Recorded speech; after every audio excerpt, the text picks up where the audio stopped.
Welcome back to Masterpiece Minute on Virtual SDMA. I'm your host, Michael Brown, Curator of European Art at the San Diego Museum of Art.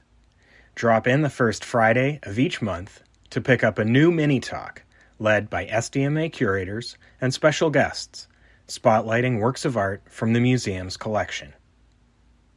Today's masterpiece is a striking oil painting made in Puebla, Mexico, in the latter half of the 18th century. While the name of the artist who made this devotional work has been lost, we can unravel the mysteries of its iconography, the symbolism the artist employed, and perhaps identify the origins of its creation.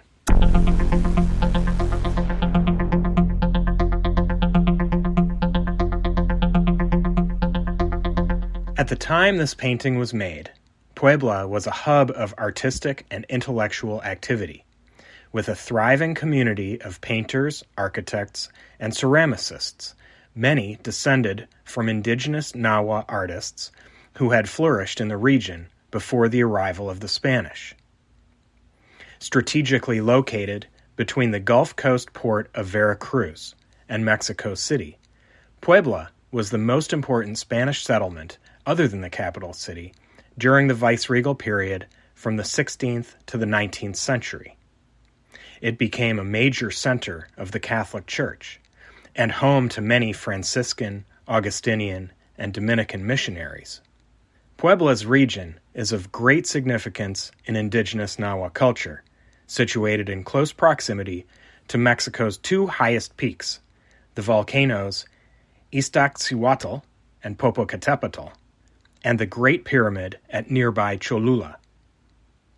The triple anthropomorphic image of the Christological Trinity, in which Father, Son, and Holy Spirit appear as separate but identical figures, like this one, were initially called into question in 1563 at the Council of Trent, which shaped the Church's response strategy to the Protestant Reformation.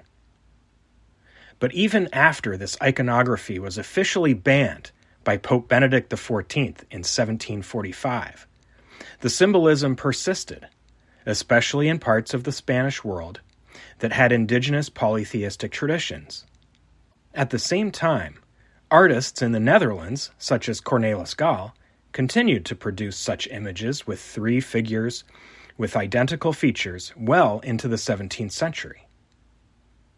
Was the artist of our painting resisting the Vatican's 1745 ban, or was he or she merely meeting the demand for such imagery, which was especially popular in areas outside the main artistic centers? Research turned up an old note indicating the painting was made for the former convent hospital in the town of Atlixco, well outside Puebla's city walls, and thus far beyond the reach of church orthodoxy.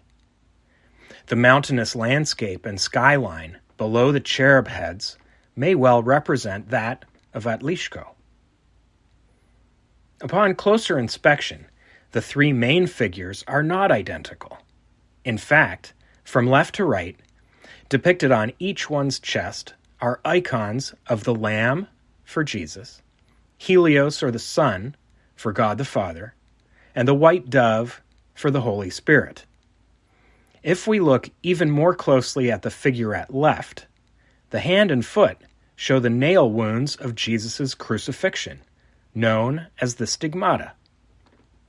Ingeniously, even subversively, the artist seems to have covered all bases. Thanks as always for listening.